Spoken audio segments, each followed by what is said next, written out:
Firaun orang pertama yang menciptakan negara. Masa sih? Sobat diskusi, yuk simak lebih lanjut.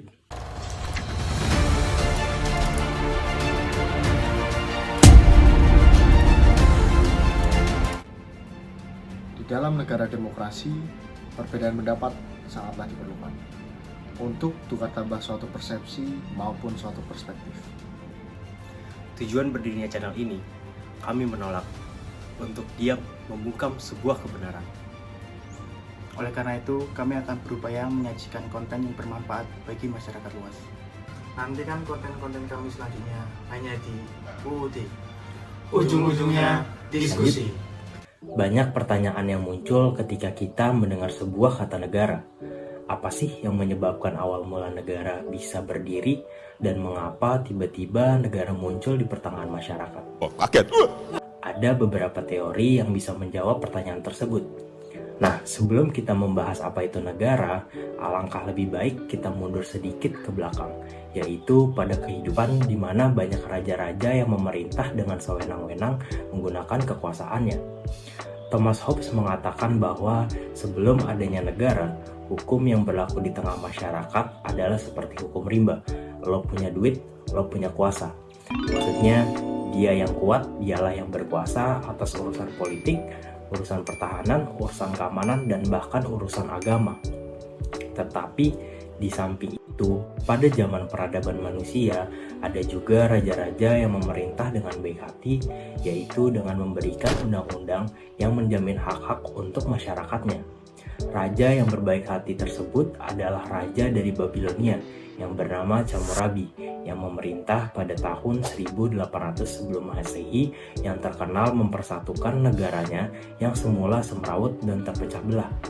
Sebenarnya apa sih negara itu? Menurut KBBI, negara itu adalah organisasi dalam sebuah wilayah yang mempunyai kekuasaan tertinggi yang sah dan ditaati oleh rakyat yang ada di dalamnya.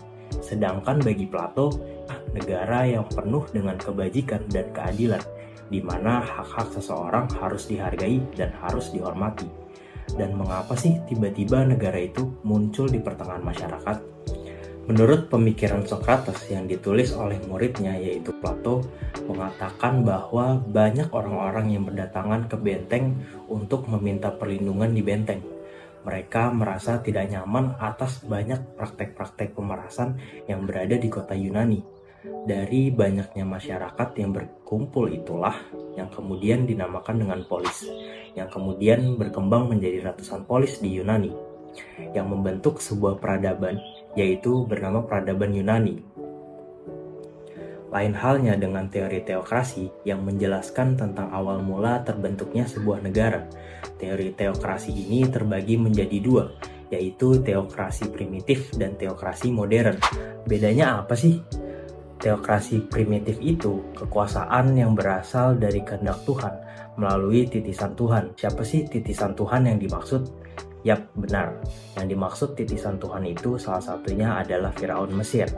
Firaun merupakan sebutan kepala negara dan pemimpin agama bagi masyarakat Mesir kuno. Dalam bahasa Inggris, Firaun disebut juga dengan Parao, yang dianggap sebagai titisan dewara atau dewa matahari. Di mana sebagai penguasa, Firaun mengklaim atas seluruh tanah kerajaan.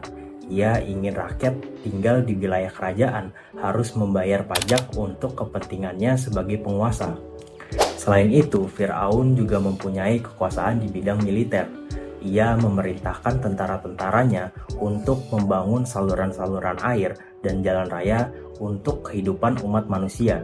Dari hal tersebut, untuk memperkuat kekuasaannya lagi, Firaun memutuskan untuk membuat suatu undang-undang agar ia bisa menguasai pengadilan. Berbeda dengan teokrasi primitif, teokrasi modern ini justru menganggap bahwa negara itu berdiri karena kehendak langsung dari Tuhan melalui sebuah proses dari hasil sejarah. Ingat ya guys, proses dari hasil sejarah, bukan proses dari hasil operasi.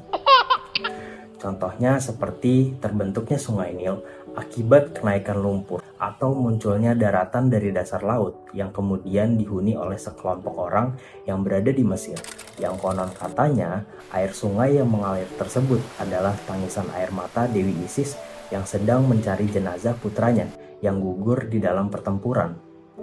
Sekian video singkat awal mula terbentuknya sebuah negara. Semoga bermanfaat.